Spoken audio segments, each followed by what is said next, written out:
Good evening, everyone. Welcome to another episode of Wayne's World of Science and Technology. Today we're going to talk about how Ukraine can recapture Crimea.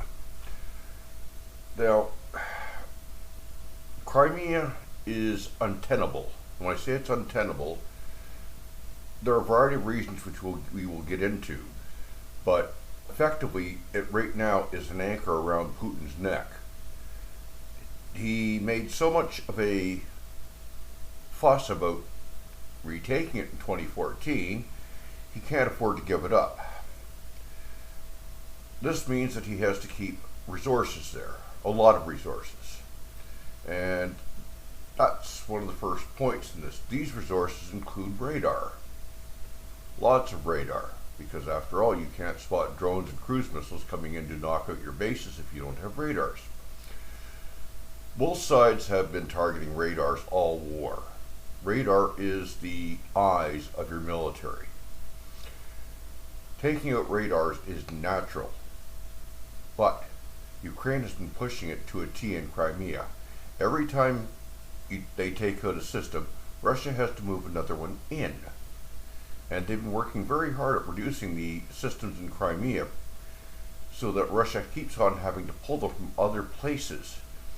Every time Russia pulls a radar system from somewhere else, it lets Ukraine's attack drones through. And, well, we've seen videos of them in the past flying in a Congo line through an opening in the radar system. Yeah. So, how can Ukraine take back Crimea? Well, first, they have to take out the radars. You want to take out as much in the way of your enemy's ability to see as possible. You will never be able to remove them all, but you can reduce them to the point where there's so many holes that it's very difficult for them to stop you. Second, you need to look at their logistics. Now, the area that the Russians hold is fairly narrow. And when I say it's fairly narrow, just a second. Oh, no, wrong button. Cancel. I want this one.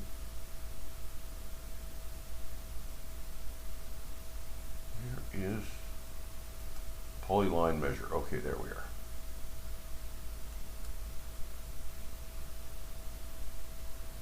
So, at this point, the distance from the front line to the coast is about 90 kilometers.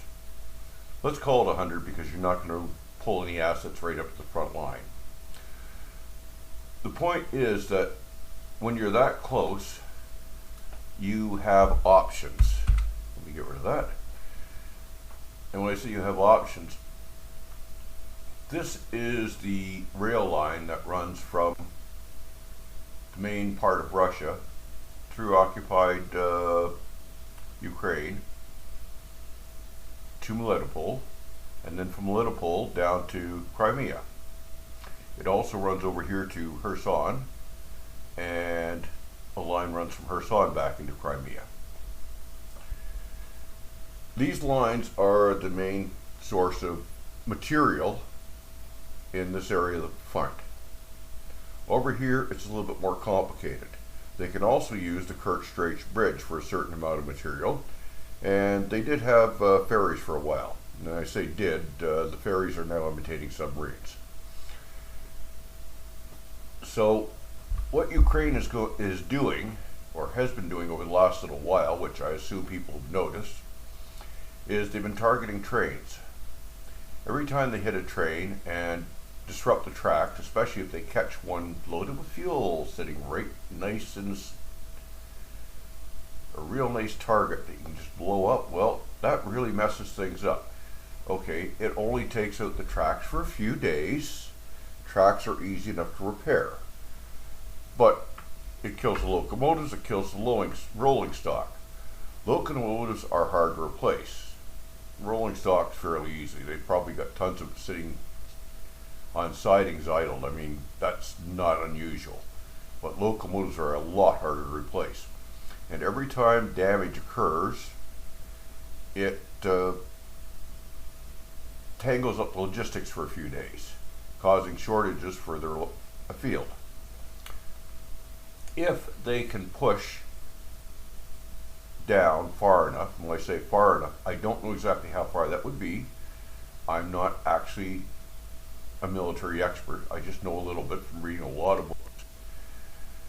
To bring this into easy targeting range, when I say easy targeting range, the Gimler's missiles have what, 100-kilometer range? So technically they're in range of most of it already. But you'd want a little bit more space. So a push down here, say about 20-30 kilometers, opening up a pocket. At that point you can start bringing in your missile systems and targeting this line more regularly, and specifically you can hit the bridges. Bridges are one of the Achilles heels of a rail system. Well, the rails are easy to replace. If you blow the bridge is months, maybe years to replace, depending upon the type, the materials, and all that wonderful stuff. Now, the Kerch Strait Bridge has already been hit several times. It's still in service, but it is damaged. At present time, my belief, note that I'm putting scare quotes on that because it's based on nothing more than a guess, is that the Ukrainians are leaving the bridge up so that the Russians can get out of Crimea. And there's a reason for that. Once you've cut off this rail line, you starve this side part of the front. Yes, they can try and get more through here, but it's going to be limited. And if you manage to make your cut, say about here, you're able to target this line as well, which means stuff's not going to get anywhere. That causes a logistics nightmare. I can't remember which general it was who said it, but one of them said, if you want to win a war, study logistics, not strategy. And that basically comes down to it. If you don't have material, you can't operate. You need diesel fuel, you need ammunition, you need food, and in some cases you need water, because the water system in parts of this area have collapsed apparently. Okay, if Ukraine can actually push or kill the logistics chain, they can then push down to here. And once they've reached this, and when I say this, they don't have to hit this side, but if they can hit this side here on the Sea of Azov, then they can bring down their drone boats. And all of a sudden resupplying Crimea becomes impossible except by the rail bridge. I said the ferries are down, yes, but there are still ships transiting. They aren't as efficient as the ferries, but they can still move material. So you target every ship going to Crimea, and you basically starve them. Crimea is an interesting place. It's extremely fertile if it has water. When I say extremely fertile if it has water, Crimea is more of an island than an isthmus. There are lakes and swamps all across here, which means that there's only two crossing places, one here and one here, to get to mainland Ukraine. Blocking one of them really messes up logistics over here, especially since if you got to this point, you can fire at that road. Blocking the Sea of Azov prevents them from shipping more material into Crimea, except on the Kerch Strait Bridge. At that point, well, basically, Crimea starts to starve. And the reason I say that is that Crimea is, as I said, is very fertile, but it needs water. Before the war, before 2014, there was a canal coming down from the Zaporizhia nuclear power, the dam above this, just below the Zaporizhia nuclear power plant, and that canal provided Crimea with irrigation water. When the Russians invaded in 2014, Ukraine cut it off. When Russia took the area in 2022, they turned it back on. Then Ukraine retook the area was moving to retake the area, so Russia blew the dam. Bang, no water for the canal. All of a sudden, Crimea is drying out. And there's not a lot they can do about it because they just can't bring enough water over the bridge, and you can't use salt water for irrigation. Building a desalination plant would help, but it would take time, and they don't have the time. So once you get to this point, you've got them blocked. Now, you let as many as you want run, then you blow the bridge. And you say, how you blow the bridge? Well, you ever see the Flamingo cruise missile? That might do the job. If not, bigger drone boats, more drone boats, who knows? They could use any sort of thing. I don't know exactly what techniques they're going to use. I just know approximately what they have to do to get to the point where they can do it. Once they've got that cut off, everything from here over is out of supplies. And then things fall apart. You don't have supplies, you can't fight.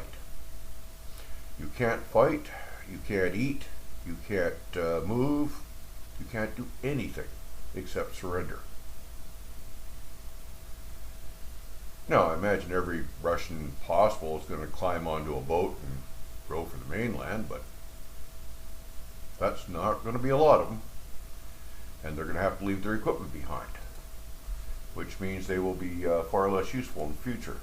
Oh, sorry, clicked on that, didn't mean to do that.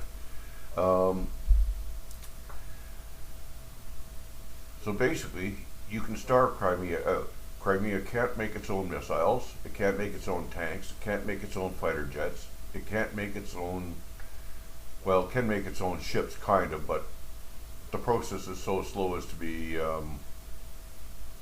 glacial. They just, as I said, it's an anchor around Putin's neck, and losing it will probably kill his presidency. Oh, and the other thing is, of course, once you've gotten down this far, you've done so much damage to the Russian military that pushing further east might be easier than we think. Now, I say might be easier than we think. I know theory, I don't know the practical side. Exactly how Ukraine is going to do this, I don't know. It all depends on what equipment they've got that allows them to move forward. And right now, my personal take is with the new drones, the new missiles, they've got the equipment to start moving forward, to start pounding those supply lines so that they can. And if they can pound the supply lines to move down that way, they can pound the supply lines to move east and push the Russians out of all of Ukraine. Now, are the Russians going to respond to this? Of course they are. I have no idea what they're going to do. I know that their options are somewhat limited. The Russian Federation is undergoing an economic crisis, the likes of which, well, they're incredible. Rosneft is in financial trouble. Rosneft is the big military concern. Energia, the rocket company, is in financial trouble. These are both companies that depend on state contracts. If they're in financial trouble, what is everybody else feeling? Anyway, that's it for now, folks. Hope you got something out of this. If you did, please like, share, and subscribe, and I'll talk to you later. Bye-bye.